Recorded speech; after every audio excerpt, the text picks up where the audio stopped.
প্রিয় দর্শক, আপনারা যখন প্লে স্টোর থেকে কোনো অ্যাপ ডাউনলোড করেন এবং ফোনে ইনস্টল করেন এবং প্রয়োজন শেষে তা ডিলিট করে দেন, কিন্তু এই অ্যাপগুলো কিন্তু ফোন থেকে চিরতরে ডিলিট হয়ে যায় না। ফলে আপনাদের ফোন স্টোরেজ কিছুটা দখল করে থাকে এবং এগুলো ফোনটিকে হ্যাং করে দেয় এবং স্লো করে দেয়।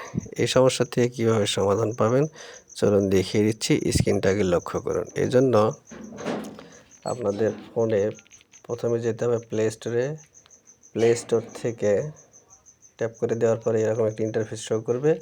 এখানে এসে আপনারা আপনাদের প্লে স্টোরের যে আইকনটি রয়েছে, প্রোফাইল আইকন, এখানে একবার ক্লিক করবেন।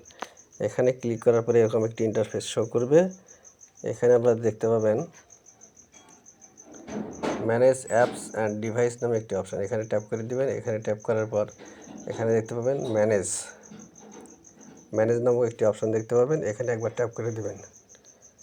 এরপর দেখতে পাবেন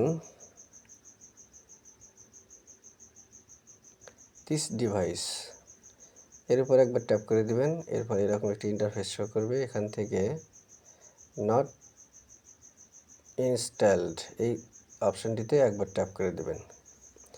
এরপর এরকম ইন্টারফেস, এখানে আপনি যতগুলো অ্যাপ আনইনস্টল করেছিলেন সবগুলো দেখতে পাবেন। এবারে এই অ্যাপগুলোকে টিক মার্ক তুলে দিবেন। তুলে দিয়ে এভাবে সবগুলো টিক মার্ক তুলে দিবেন। তুলে দিয়ে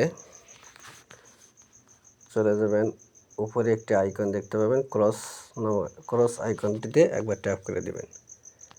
এখানে দেখতে পাবেন রিমুভ নামক অপশনটিতে আরেকবার ট্যাপ করে দিবেন। তাহলে দেখতে পাবেন আপনার সব অ্যাপগুলো আনইনস্টল হয়ে গেছে। বন্ধুরা, এই ছিল আজকের ভিডিওটি যদি ভালো লেগে থাকে তাহলে আমার চ্যানেলটিকে সাবস্ক্রাইব করে দিবেন। আর যদি ফেসবুক থেকে দেখে থাকেন তাহলে আমার পেজটি ফলো করার জন্য সকলের প্রতি অনুরোধ রইল। ধন্যবাদ।